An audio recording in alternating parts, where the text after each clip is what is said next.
Yesu wana. Praise the Lord.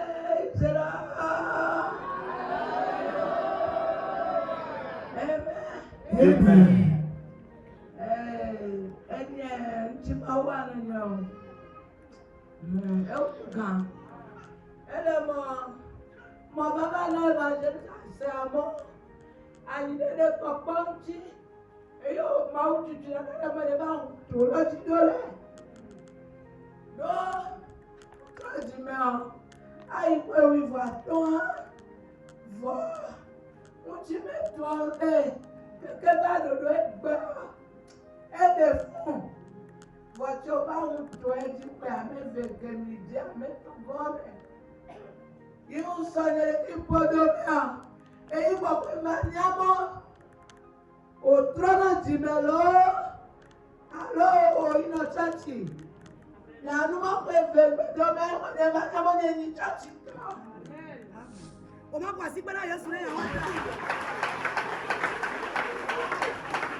Hallelujah. Amen.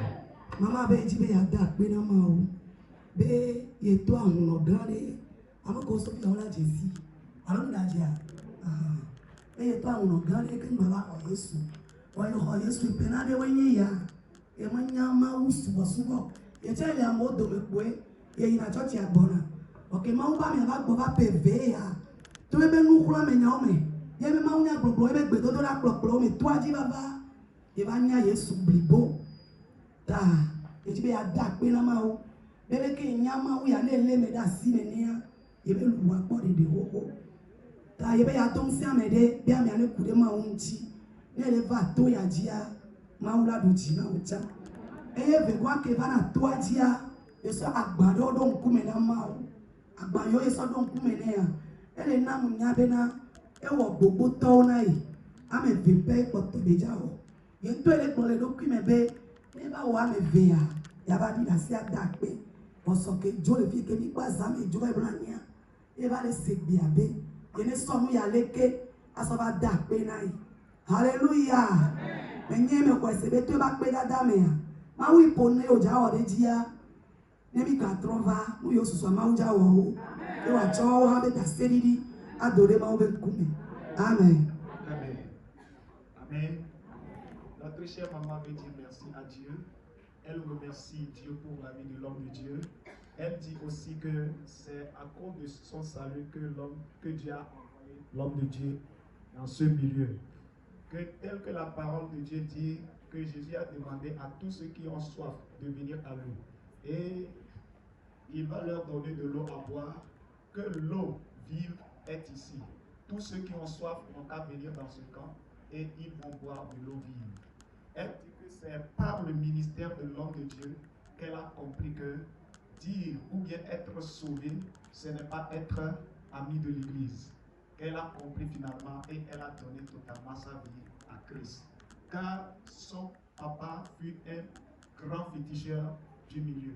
Et tout ce qu'elle avait traversé, les situations dans lesquelles elle était, au point où les esprits, les forces des ténèbres ne la permettaient même pas de jouir de ses enfants, quand elle a commencé par venir ici, le Seigneur a fait tellement de merveilles dans sa vie. Elle a dit aussi qu'elle a plusieurs choses qu'elle a demandé à Dieu et Dieu a commencé par les accomplir. Et ça reste des choses qu'elle espère encore dans la main de Dieu avant de venir témoigner. Mais qu'hier, lorsqu'elle est rentrée à la maison, le Seigneur l'a demandé de venir donner sa reconnaissance. Et c'est la raison pour laquelle ce soir, elle veut dire merci à Dieu. Est-ce que nous pouvons acclamer le Seigneur pour ça? Est-ce que c'est l'acclamation pour Jésus?